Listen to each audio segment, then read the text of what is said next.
Hello, divas and dudes. Welcome to Powerhouse Bakery. I'm so excited to get to share another episode of cooking with you guys. I hope that you're experimenting at home in this stay inside era. This is a chance for you to experiment. And maybe not being able to go out to restaurants forces you in to get creative in your own kitchen. So today I want to share with you a couple of different items, but based on a similar idea. In the past, we have talked about pre and probiotics, and a lot of times that confuses people. It's like, what are they? So I'm going to show you real food that falls into the category of prebiotics and probiotics. So as a little introduction, prebiotics is basically foods that help your gut bacteria eat.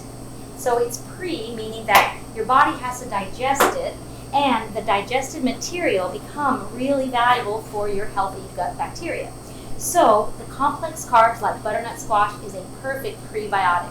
Why? Because it's loaded with complex carbohydrates, not to mention lots of vitamins and minerals. Of course, the bright color gives that away, right?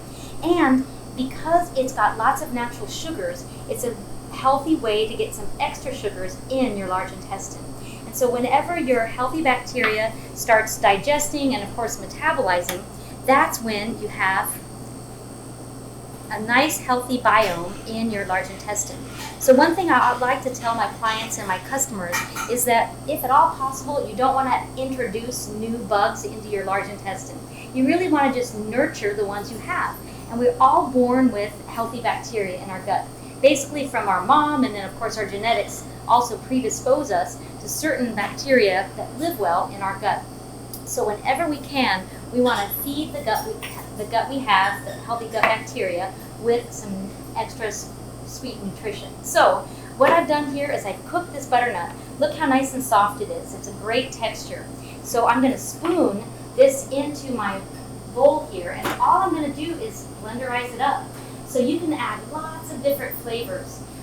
Today I'm going to do one that uses my curry it up and a little bit of garlic and ginger, because those spices are also not only really healthy, and they're kind of considered a prebiotic in their own right, they're also considered ones that are loaded with phytochemicals. And so we know that when we're doing an anti-cancer diet and fighting bugs and wanting to keep our immune system strong, having all the nutrients in the isoflavone family are really important. So I'm going to scoop out as much as I can of this. Notice that the butternut that I chose has a long neck, and that's another thing I like to describe. You don't want to get a butternut that has mainly globe, because look, it's all hollow. Once I take out the seeds, there's hardly anything left. And you don't really want to get too much of the silt. Look when I'm scooping it out, you don't want to get some of this stringy stuff. So you kind of avoid that, and you get the beautiful creamy part that's really found mainly in the neck portion. So this is the area where I like the most. And once it's cool, it's so easy to scoop. And it's okay if a little skin gets in there. That's just going to whip right up into my food processor. So if you don't already have a nice strong food processor, it is worth getting one. But when you cook this low and slow, so about probably a good hour at 350, it's going to get soft and creamy. So at the touch, you should be able to touch the outside of your butternut, and it should be really soft. When in doubt, cook it a little longer, because you don't want to have too many chunks. So now I've got most of my butternut out, and again, there's a little piece of peel here and there, no big deal. And I'm going to add in some of my coconut milk. So you could use hemp milk, you could use almond milk. I just happen to love coconut milk. So notice right out of the can, there's some water, which is totally normal, and then there's the solid part, which is the coconut cream. So I've used about, I'd say 3/4 of that can, and I'm going to leave the rest of it kind of on the side just in case I need it. Now I'm going to add my spices. So I've got some garlic and ginger paste, and I'm going to use about a teaspoon of each one. And I tell you, I found these two at H-E-B, and they're really nice. The minced ginger in this jar is all organic, and it's super beautiful. It's creamy and so nice. So I really have enjoyed this one. Those of you that have been to Powerhouse Bakery before know that I loved one that was in a tube. Can't find it anymore. Every once in a while I do find it at Walmart, but this one I bought online in kind of a large batch, and I'm really excited about it. I think it's going to be great. So then the other piece that I'm going to add to my bowl is my curried up spice. So again, you can decide. You want to have it slightly sweet, slightly savory. This is going to give a little kick to it. But again, anytime I use the bright spices, I know I'm loading up with antioxidants and all the isoflavones that are found in those bright colors. So not to mention my bright butternut squash, but now I'm also adding the extra nutrients with all those beautiful colors. And then to balance out the flavors, I'm going to do lots of citrus. So I'm going to take out the seeds, but it's always a good idea to squeeze into a separate bowl because it's really no fun to bite into a lemon seed. So I'm going to squeeze it in, make sure I don't have any seeds, and then there goes my lemon juice. You can also zest, which you know I love the zest. But this time I'm going to start with just the juice, and I've got more lemons just in case. We always want to taste midway to see if we like what we're craving. All right, so I'm going to go put it in my mixer. This food processor is pretty strong, so it's going to give us plenty of power. But you can use even a food mixer if you want.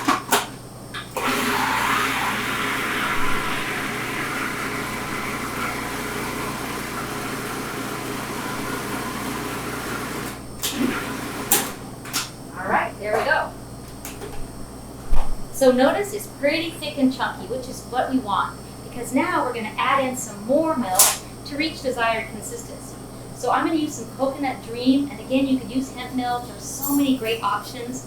So you can decide. You can even use full dairy, and of course it won't be dairy free, but that's not a problem if you want to use dairy. So I'm going to drop all my good creamy butternut in there. Look how thick and luscious it is. I hope as you're seeing this beautiful puree come into my bowl, what else are you thinking? We could use butternut mash. We could use this for pancakes. We could do all kinds of beautiful purees. And so don't be afraid to get creative with butternut. It could be in the same spot that you use mashed potatoes. You could add some nutmeg or cinnamon and warm spices and a touch of coconut sugar, and you could have a great holiday treat. You could top it with some roasted pineapple, and you could have an exotic Hawaiian theme. So see, so now I've got this beautiful thick puree, and I'm going to start adding in my liquid. So if I didn't want to go kind of on the sweet route, I could also do something like a chicken broth or a veggie broth, and that would be an easy way just to add more of a savory flavor rather than a little bit on the creamy and the sweetish side. It's not going to be too sweet though, because remember I did add in my curried up spice. So it's a little bit along the lines of the sweet plus the heat. So now I'm just going to mix in this creaminess, and it's going to be so close to ready. I could garnish with some fresh cilantro. I could add in a little orange, which I think I'm going to do. I brought over an orange, and also sometimes I even use lime. So it kind of just depends on how thick and creamy we want it. So that is a beautiful consistency. I'm going to add a tiny bit more of this coconut milk.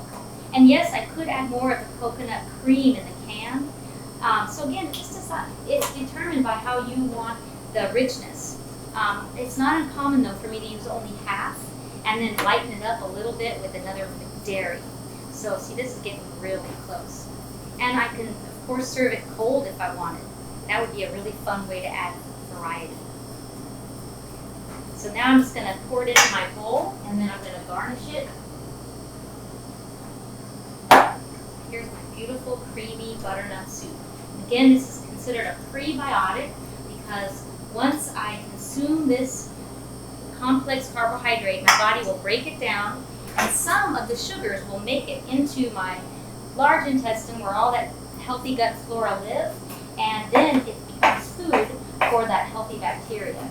So easy and beautiful soup that I love to offer my friends when they come over for just a quick meal. It can be hot or cold, and it's kind of a nice surprise. So whenever you have a chance, put in something kind of unusual in it. So I'm going to use this beautiful orange and put a couple of little wedges just right on the top. You get a little nibble of that beautiful citrus. Okay, so there you have it, our beautiful butternut soup. And now we're going to switch gears. So I mentioned probiotic. That is a product that you can consume, and it already has active cultures in it. So the cultures could be from yogurt, so a dairy-based culture. It can also be from good old apple cider vinegar, which is going to be what we use in this one. So I'm going to make a sauce.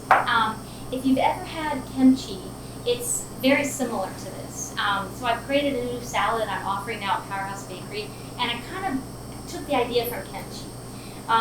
The only ingredients in this Korean specialty is vinegar, spices, and cabbage, and then they let it ferment. So it's basically like having a salad that's kind of gone bad. But we're really careful about what bacteria we let grow, so the yeast bacteria. And what's nice about adding in the apple cider vinegar is it now has a certain bacteria that's going to be prominent in the culture that we're going to create. So when we start with something like yogurt or apple cider vinegar, that's going to be the population that we start with. And usually when you have a crowd, you don't want another crowd to show up. So the crowd sort of just builds its own. It's kind of like a game, right? They don't want the other game. So it keeps the same group going, which makes it healthy. The problem when we have something that actually goes rancid or bad is when unhealthy bacteria that our body can't tolerate start to become part of the population. And our gang's pretty strong, so they're not going to let that happen.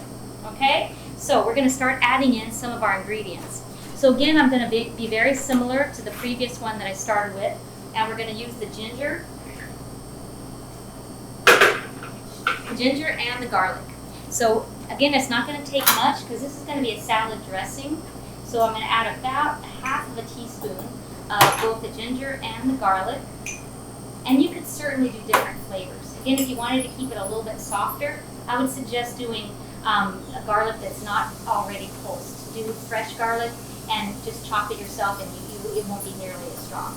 So there's my vinegar base, and I'm going to add a little bit of my beautiful herbs. Here is some dill and some cilantro. So because I'm working with cabbage as my base, it's a very neutral flavor, which is just what we want. We want to make sure there's going to be lots of great flavors going on using these different sauces. So I've got the apple cider, I've added a little bit of the pulsed ginger and garlic, and now I'm going to add some fresh herbs of dill and cilantro. Okay, so that's going to go into my base sauce. I'm going to let that steep there just for a second. And the only thing that we're going to be missing is some sesame oil that we're going to want to add. But we'll put that in the end. And then we're going to let it sit for maybe 2 days in our fridge. Or you could leave it on the counter and let the fermentation happen. But the trick will be that if you have it on the counter, you got to keep it airtight. We don't want anybody else showing up in our game. Otherwise, you have a problem with who's going to fight over the territory. Okay? So let me show you what I've started with my cabbage. This is something that's hard for me to teach my team because I'm really picky about how thin the cabbage gets cut. Very paper thin.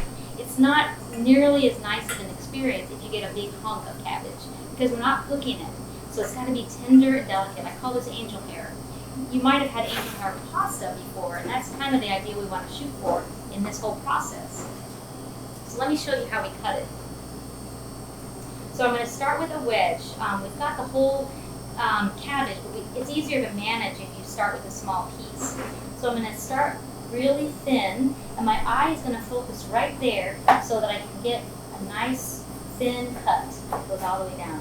So it's okay if your knife slips off, but I'm really focusing on even pressure from the tip of the blade all the way to the back of the blade, and I can get a nice, beautiful thin cut.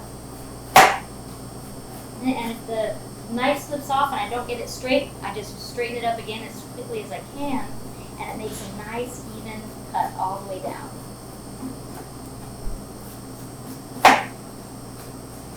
There we go. So I'm going to have lots of my beautiful angel hair. There's, if you see a little piece of the rind or the center, you can always cut that out because again, that'll be too tough to bite into. Okay, so there is my beautiful angel hair, and we need to have some color in there because we know that the eyes eat first, so we've got to make it really pretty. I gave you a hint by putting in some of the red peppers and a little bit of that onion. So So we're going to add some more of that. So the onion is part of the antioxidant family called allicin. That's the phytonutrient that you get from onion. And it is loaded with so many nutrients. It helps to build white blood cells. It helps to metabolize the fats in our bloodstream. So we definitely want to have more of the onion family in there. Related to the onion family are shallots. And if you see my French vinaigrette, that is also part of the onion family that I really love. It's a little more delicate. This onion, the red onion, is pretty mild, so I love to use that one. And what else makes it so fun is the bright colors. The other thing I think that's valuable is using different shapes in our salad. So notice we've got the long, thin pieces, and then I have some little wedges of the red onion, and then some matchsticks. So let me show you how we do the matchsticks. Again, I want to bring in one more color, so I've got red, purple, and then the light green, and then the beautiful orange will give me lots of pizzazz. So I'm going to first clear out the center. And because I'm going to do a matchstick, I'm going to cut off the ends first. And I'm going to use this for something else. And now I've got this beautiful straight piece to work with. And now I can just use the edge of my knife and get these beautiful matchsticks. It's just pleasing to the eye to get similar sizes of each veggie. They just look uniform and just adds that extra little gourmet touch. So, and if I wanted to, I could go even thinner and cut those one more time. And again, it just gives it a really nice mouthfeel when you don't have a big bite of any one veggie. So I'm going to cut all of those again. If ever you've come into one of my cooking classes where we do the cauli crust pizza, that's one that I love to do because, again, it's a palette. You get to describe beautiful colors and textures and shapes on that cauli crust pizza. And a salad is the same way. It's loaded with opportunity, color and texture, and so many different flavors. Okay, so there we go. That's a nice little blend of orange. So I'm going to add those into my salad. And we've got lots of good color going on there. So I think that's pretty close. Love it. So now I'm going to add in my dressing. So here I've got my marinade going. And again, it's got some cilantro and dill and the vinegar. And that's going to be the base of my probiotic because it's already got some bacteria in there. And now I'm going to use some rice vinegar to add to it. I think that the apple cider vinegar is pretty strong, so I don't want to use all apple cider, and that's just my preference. I'm going to use some sweet rice vinegar. The other great thing about sweet rice vinegar is it's got a little bit of sugar to it, which is going to help feed our prebiotic, just like in our butternut soup. So we want to add a little bit of that flavor, and we want to make sure that we have the healthy bacteria from our apple cider vinegar. So the sugars in that rice vinegar are going to feed our healthy bacteria. Now, if we wanted, we could absolutely add a little coconut milk and make a creamier sauce, which I'm going to show you in a second. But what we really want to do is first let this ferment. So if we're going to have it on the counter and let it sit, we're going to put an airtight seal over it and let it sit on the counter for a day or so. Let it ferment so it's building new bacteria. And then we'll take it out, add more flavors to it. Okay? So let's get ready. I'm going to give you the next sauce that's going to go on that after it's been sitting for a day or so. Okay? So we're going to bring in our bowl.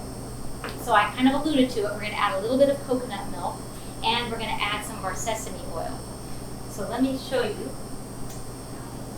Do it.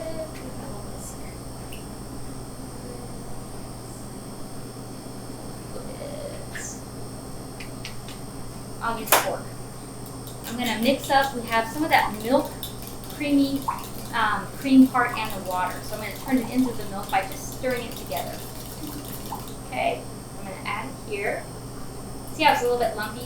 That's why I was looking for my whisk, but I can do a fork. I'm going to get as much of that out. It's really not going to show too much when we get it all mixed together. So I'm going to go with the same spices, and I'm going to add a little bit more of my beautiful curried up. If I wanted to be careful to not over spice it, I could use plain turmeric, which gives great flavor, and it's It's a lot more mild than my blend, which has a little bit of peppers in it. But that's actually getting to be really pretty. All right, so now I'm going to grab the sesame oil, which I found. Okay, so I got my sesame oil, which is going to be the flavor profile in addition to the coconut and the curried up spice. So again, it doesn't need much. I'm just adding a little viscosity to that beautiful sauce. Okay, so now I'm going to bring my salad back, and it's been sitting for about a day. And again, you can put it in the fridge for up to a week, and then once you get it all dressed and that healthy population of the probiotics is really strong in there, it'll last for a long time. So here's the rest of my sauce: sesame oil, coconut cream, a little bit more of my spices, and I'm going to pour that on. This is going to be absolutely gorgeous. All right, so now use my tongs. I'm going to give it a little toss, see how it's looking. So it's starting to kind of cool down at the bottom, which means it's probably just the right amount. I don't want to overdress it. A kimchi or a salad like this, we don't want it to be heavily dressed. It should be light. Light and so pretty. Look at all the colors that are popping. Now I'm going to add in some more of my fresh dill and a little bit of the cilantro. And pretty quick here, I'm going to add in some whole pieces of cilantro. I love to have big chunks. See how the texture variation is so nice. Stir that up. We're getting beautiful color combinations. There we have it. Now, if I wanted to add a little more of a citrus note, I'm going to bring my oranges back. And this one is so pretty. This is what I used in the butternut squash soup, just as a little garnish. So now I'm going to pull the rind away. So with the tip of your knife, just follow the edge of the rind there, and it'll pop right out. And this is nice because instead of peeling it, I'm really just cutting away all that membrane, so it's going to be so easy to bite into it. So I'm going to take out that center piece, and I've got beautiful sections. So again, this will be a nice variation to my salad.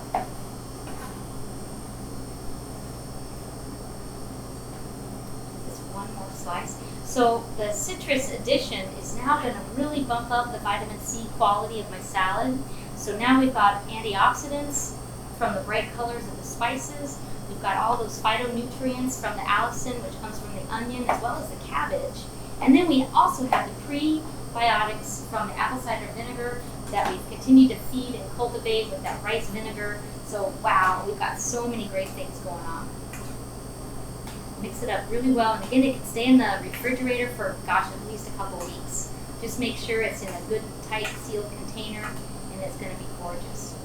So one more finishing touch I'm going to put on. So let me show you how I'm going to serve it.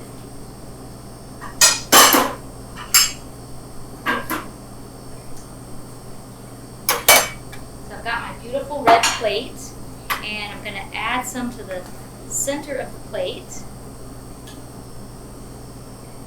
And you know, I love to just add a little bit of a surprise element. So it's starting to smell good. I can smell the sesame, I can smell the rice vinegar, and of course the cilantro is a great aroma too. So the only color that's missing is some blueberry. So I'm going to throw those in there just as a little touch of color. And we need to have a little bit of crunch. So I kept aside some of my absolute favorite sriracha topped cashews, and I'm going to put those around just for a little hint. Doesn't that look gorgeous? That is a salad fit for a diva and a dude for sure. And then alongside of it is our beautiful butternut soup. So now we have it, a probiotic and a prebiotic, and loaded with vegetables. So let me go into some of the nutrients here. People will often ask me, how many calories can I have? What's a good calorie number for a meal? So your butternut soup is going to have 122 calories, pretty low. If we wanted to use all the cream, the coconut cream, you could go even higher in healthy fats. If you wanted to add some protein, you could add in some pureed tofu, and that would build up the protein and carbohydrates.